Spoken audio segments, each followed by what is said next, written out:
Welcome to GK all collection. आज है 15 जून और 15 जून 2023 से करंट अफेयर्स से जितने भी प्रश्न जो कि प्रतियोगी परीक्षाओं की दृष्टि से महत्वपूर्ण होंगे उन सभी के बारे में हम डिस्कस करेंगे। साथ ही प्रश्नों से संबंधित महत्वपूर्ण फैक्ट की भी चर्चा करेंगे। आज की क्लास की प्रैक्टिस टेस्ट पीडीएफ और आंसर की पीडीएफ आपको वीडियो के डिस्क्रिप्शन में मिल जाएगी। पीडीएफ आपको हमारी टेलीग्राम ग्रुप में मिल जाएगी। टेलीग्राम ग्रुप का लिंक मैंने डिस्क्रिप्शन में दे दिया है, वहां पर आपको सभी पीडीएफ एक साथ मिल जाएंगी। वीडियो को अंत तक देखें। वीडियो के अंत में सामान्य विज्ञान का एक क्वेश्चन भी मैं आपसे पूछूंगा जिसका आंसर आपको कमेंट बॉक्स में देना है। डेली करंट अफेयर्स वीडियो देखने के लिए जीके ऑल कलेक्शन को सब्सक्राइब करें। तो चलिए शुरू करते हैं।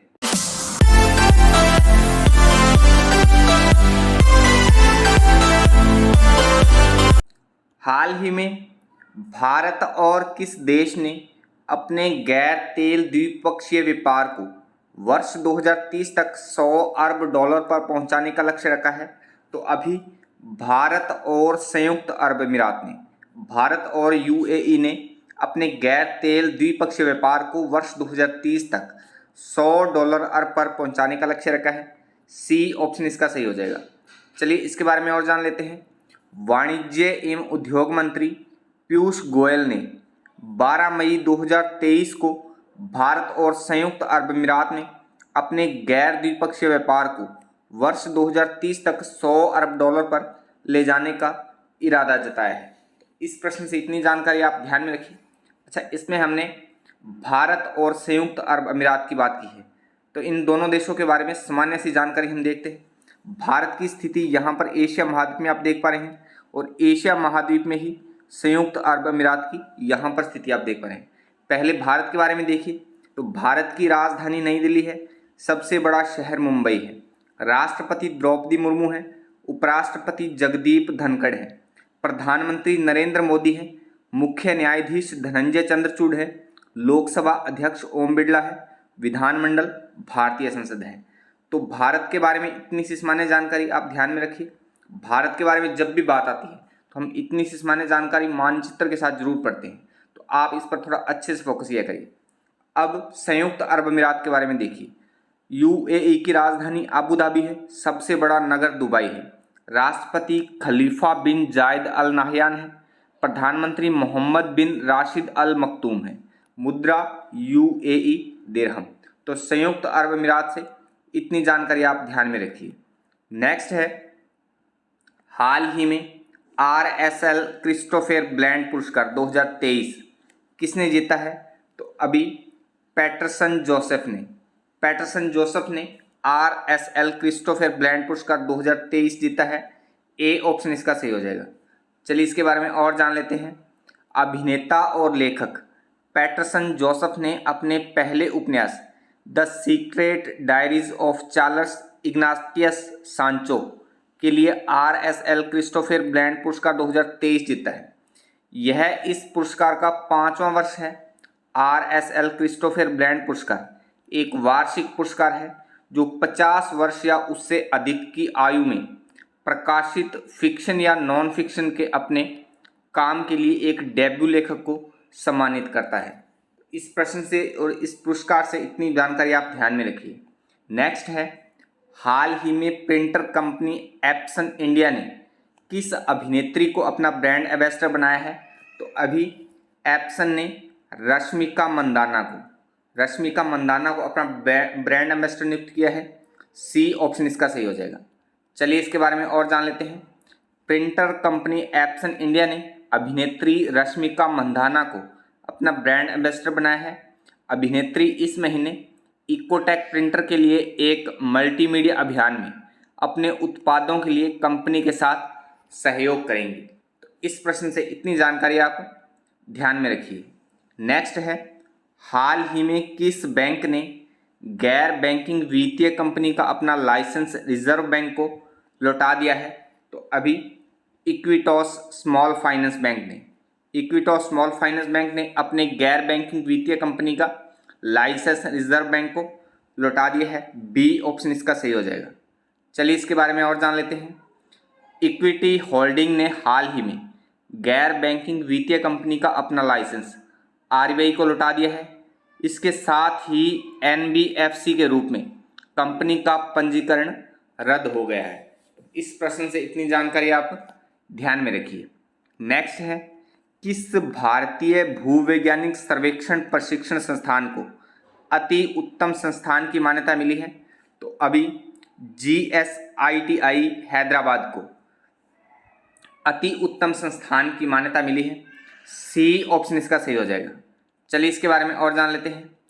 खान मंत्रालय के तहत काम कर रहे भारतीय भूवैज्ञानिक सर्वेक्षण प्रशिक्षण संस्थान GSITI को राष्ट्रीय शिक्षा एवं प्रशिक्षण प्रत्यायन बोर्ड से अति उत्तम की मान्यता मिल गई है। यह मान्यता संस्थान की सराहनीय सेवाओं और पृथ्वी विज्ञान प्रशिक्षण के क्षेत्र में उच्च मानकों का प्रमाण है। तो इस प्रश्न से भी इतनी जानकारी आप ध्यान में रखिए। नेक्स्ट है, हाल ही में विश्व रक्तदाता दिवस 2023 कब मनाया गया है? तो अभी 14 जून को विश्व रक्तदाता दिवस मनाया गया है। बी ऑप्शन इसका सही हो जाएगा। चलिए इसके बारे में और जान लेते हैं। निस्वार्थ स्वैच्छिक रक्तदाताओं के प्रति कृतज्ञता व्यक्त करने और जीवन और मानवता के सार का जश्न मनाने के लिए प्रतिवर्ष 14 जून को विश्व रक्तदाता दिवस मनाया जाता है। अच्छा, इस बार की विश्व रक्तदाता दिवस की थीम देखिए, give blood, give plasma, share life, share often. Hindi में रक्त दें, प्लाज्मा दें, जीवन साझा करें और अनेक बार दें। तो ये थीम है, बहुत ही महत्वपूर्ण है, इस पर आप थोड़ा अच्छे से फोकस किया करिए। अच्छा, जून महीने में अब तक हमने जो भी दिन मनाए हैं उनको एक बार रिपीट कर लेते हैं।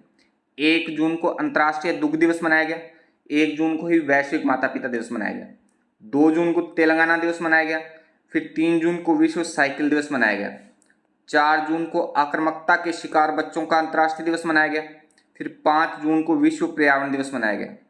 5 जून को ही अवैध मछली पकड़ने के खिलाफ अंतर्राष्ट्रीय दिवस मनाया गया। फिर 6 जून को रूसी भाषा दिवस मनाया गया। 7 जून को विश्व खाद्य सुरक्षा दिवस मनाया गया। 8 जून को विश्व महासागर दिवस मनाया गया। 9 जून को विश्व मान्यता दिवस मनाया गया।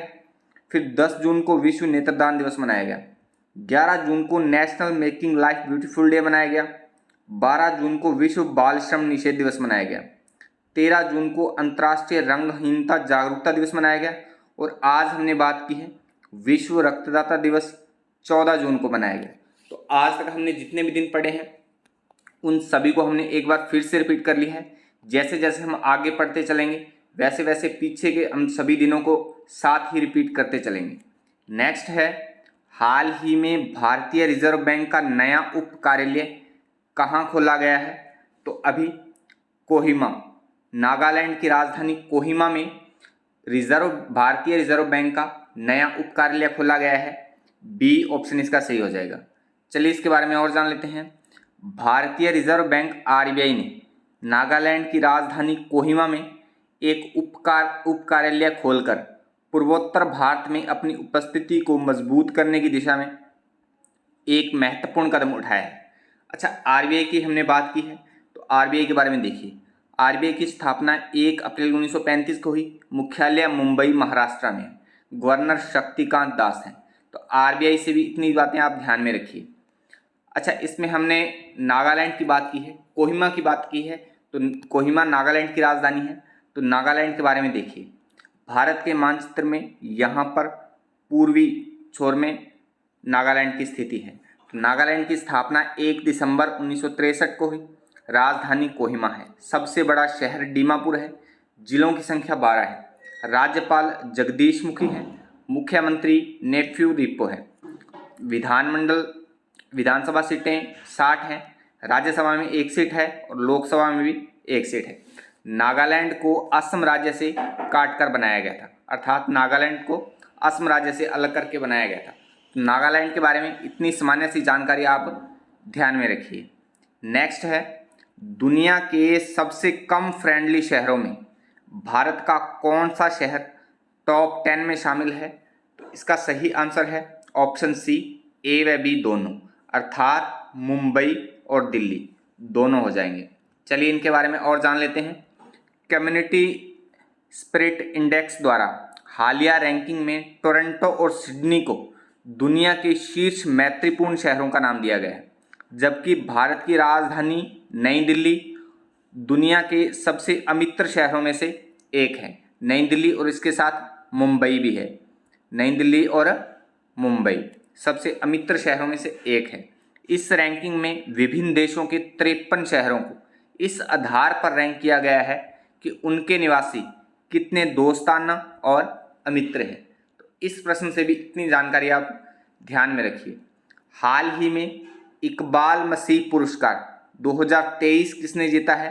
तो अभी ललिता नटराजन ने इकबाल मसीह पुरस्कार 2023 जीता है।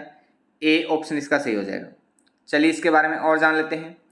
चेन्नई स्थित वकील और कार्यकर्ता ललिता नटराजन ने बाल श्रम उन्मूलन के लिए अमेरिकी श्रम विभाग के 2023 इकबाल मसीह पुरस्कार को जीता है। नटराजन को 30 मई को चेन्नई अमेरिकी महावाणिज्य दूतावास में एक समारोह में महावाणिज्य दूत जूडिथ रवीन ने यह पुरस्कार प्रदान किया है। इस प्रश्न से इतनी जानकारी आप ध्यान में रखिए। नेक्स्ट है, हाल ही में भारतीय नौसेना ने अपना चौथा युद्धपोत संशोधक कहाँ लॉन्च किया है? तो अभी चेन्नई में भारतीय नौसेना ने अपना चौथा युद्धपोत संशोधक लॉन्च किया है। बी ऑप्शन इसका सही हो जाएगा।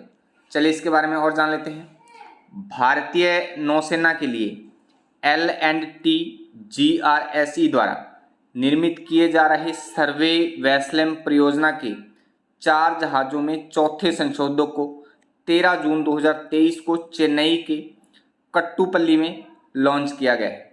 इस प्रश्न से भी इतनी जानकारी आप। कल की वीडियो का चैलेंज क्वेश्चन था, जीव विज्ञान के जनक के रूप में जाने जाते हैं, तो इसका सही आंसर था ऑप्शन बी, अरस्तु। जीव विज्ञान का जनक अर्थात फादर ऑफ बायोलॉजी अरस्तु को माना जाता है, जबकि जीव विज्ञान शब्द को 1802 ईस्वी में लेमार्क और ट्रेवियंस ने दिया था। तो ये सामान्य सी जानकारी इस प्रश्न से भी आप ध्यान में रखिए। आज की वीडियो का चैलेंज क्वेश्चन है, आधुनिक वर्गीकी के पिता किसको कहा जाता है? तो इस प्रश्न का आंसर आप कमेंट बॉक्स में कमेंट करके जरूर बताएं। आज के लिए बस इतना ही।